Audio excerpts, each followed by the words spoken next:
Attention! Before attempting any photographic experiment, make sure you read and follow all product guidelines, wear the necessary protective gear, and dispose of all chemicals according to city bylaws. In other words, don't be a darkroom dillhole. Rodinal. It's old as dirt, but people still use it.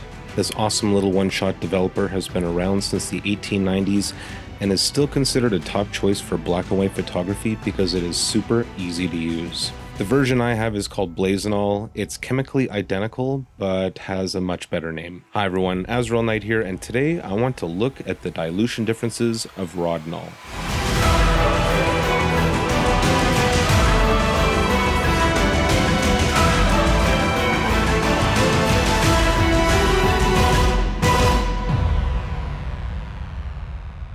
If you have seen my previous experiments, I make a strong effort to only change a single variable while ensuring everything else is the same. In this case, I need two identical or nearly identical frames from the same strip developed separately. In order to accomplish that, I set out for a generic photo that had both highlights and shadows and something people in general could recognize. A sunset. I considered doing it indoors in a more controlled environment with strobes to ensure a precise exposure, and I may consider that in the future, but I needed something universally recognizable and a little more interesting than a lineup of random 80s toys. I used a handheld light meter to gauge a good average and also compared that with my camera's meter, a Nikon FE, and both gave the same result. I chose to overexpose slightly. I got a reading of 1/160 and went 1/125. In hindsight, I suppose I could have used exposure compensation, but it worked out fine, and we're more concerned about how they compare to each other anyway. I shot all my frames quickly. Both photos that you'll see in today's example were shot within a minute of each other. In the future, I may use a motor drive to narrow that gap. In the darkroom, I separated the two strips into their own tanks and developed each one as normal, except I did at 1+125 and the other at 1+50, of course. Why do this at all? Well, I think the most important formula here is this. Will the extra time it takes to develop a 1+50 be worth it in terms of savings, and can I live with, or do I like the results? One 500 milliliter bottle could develop 43 rolls of 35 millimeter film, or it could do 86. To develop 43 rolls of Tri-X, not including stop and fix at 1+25, is a total of 5 hours and 1 minute. To develop 43 rolls with the same at 1+50 is 9 hours and 19 minutes, but you'll still have half the bottle left. Before I show you the scans, there are a few things to keep in mind here, like exposure differences shot to shot due to the slight variation of shutter speed and the setting sun. The slight curve differences of the film when being scanned, as well as the crop of each frame, not to mention any slight variation in the exposure of the scanner itself. Lastly, the temperature difference in the developer. I did try and keep it at 68 Fahrenheit exactly, but there's probably a 0.5 to 1 degree variation. I should also mention that different films will yield different results. I'm using Tri-X because it's an old, readily available, and popular black and white film. It's a forgiving film. So while you get the same kind of results with different films, the degree of severity may be more dramatic. Okay, here are the scans. I'll leave them up, unlabeled for a few seconds each. These scans have no editing in them whatsoever, but you will still have to consider YouTube's rendering and your monitor.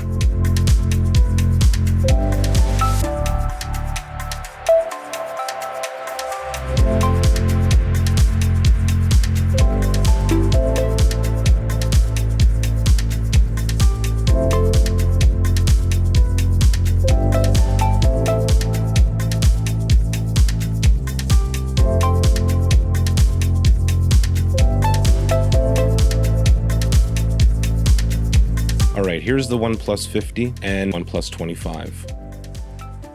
Just eyeballing it, even as a negative, it seemed obvious to me that the 1+50 lacked the punchy highlights, but arguably about the same amount of midtones to shadows. Let's have a look at the histograms.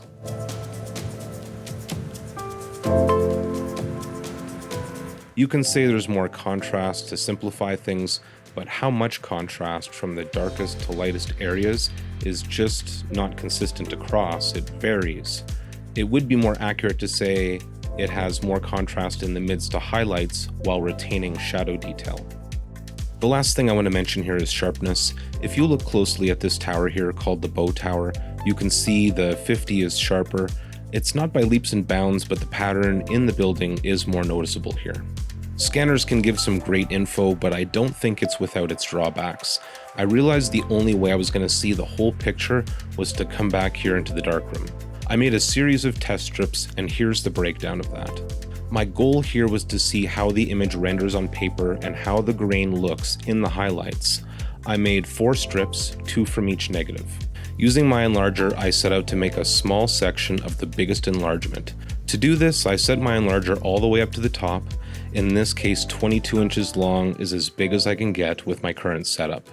My test strips were 5x7 glossy RC sheets. I did one strip with a 2.5 contrast filter at 10-second intervals and the other with a number 5 filter at 40-second intervals. Doing this for both negatives and developing in Dektol. I did the number 2.5 strips just to see what a generic exposure looked like. Some of this is just about personal taste, but from the 1+50 strip, I would have gone with a 20 to 30 second exposure, and the 1+25, I would likely do a 40 to 50 second exposure.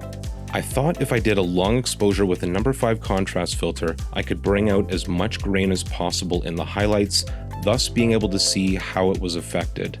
I would expose the hell out of the highlights and the tiny black grains would poke through, so to speak.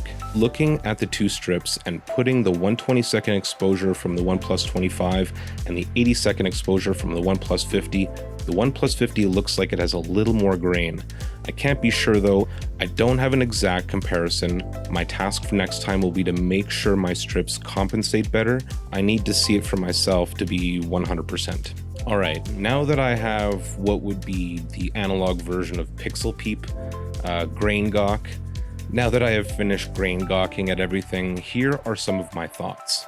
1+50 is a good dilution if you want to A. Stretch the use of your developer, B. Retain higher sharpness, and or C. Lower the contrast of the negative.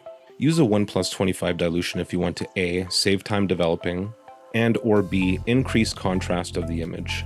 I am sure there are other differences and benefits that I missed here, and I would love to read them in the comments below.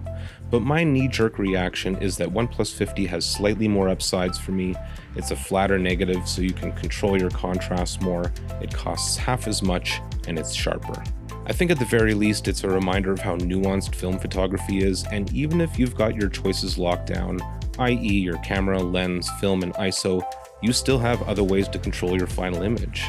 Just try not to get lost in the details and remember the point is to get out there and shoot. Well, that's all for now. I hope you enjoyed this experiment. If you did, agitate that like button and be sure to invert that subscribe button. If you really like what I do around here, please consider becoming my patron on Patreon. I have a mess of new and upgraded benefits starting at just $1 a month. You can also follow me on Instagram and Twitter, and until next time, stay classic.